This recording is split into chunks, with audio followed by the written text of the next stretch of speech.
India's dreaded National Investigation Agency raided a residential house in Srinagar city. The agency raided the house of Uzair Ahmed in Habakadal area of the city. Sleuths of the agency during house searches harassed the inmates besides seizing property and bank documents and mobile phones. Meanwhile, Indian troops launched cordon and search operations in different areas of Islamabad, Pulwama and Kupwara districts.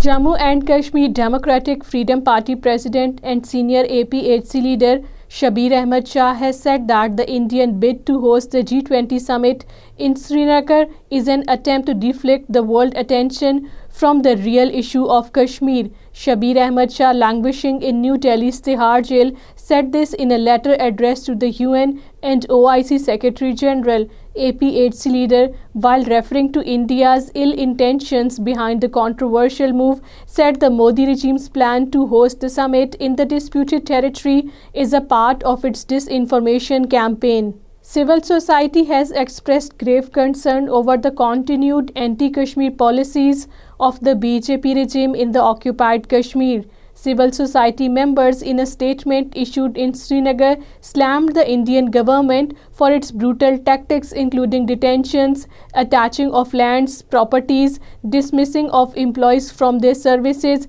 eviction and demolition drive.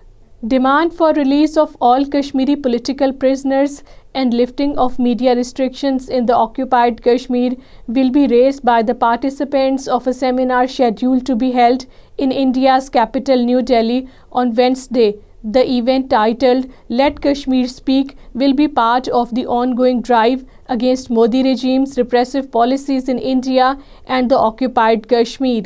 All parties Hurriyat Conference leaders Khadim Hussain and Sayyid Sibte Shabbir Qummi have said that the Indian rulers, through their baseless and contradictory statements, cannot change the internationally acknowledged disputed status of Jammu and Kashmir. Hurriyat leaders, in a joint statement issued in Srinagar, termed as extremely absurd the recent statement of the so-called Lieutenant Governor of the occupied Jammu and Kashmir, Manoj Sinha, in which he called the Azad Jammu and Kashmir an integral part of India.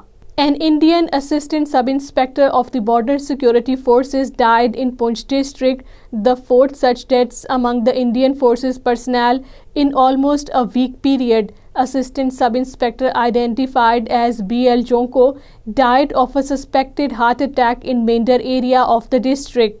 4 people died and 3 others were injured in separate road accidents in the territory. Head Constable Farooq Ahmed, who was hit and injured by a bus, died at the Government Medical College Jammu. Bashir Ahmed, who was hit by a truck, also died. Another person, identified as Darshan Kumar, injured after a motorcycle accident, succumbed at the same hospital in Jammu. Musab Ahmed Butt biker was killed after he lost control of a two-wheeler in North Kashmir's Baramulla district.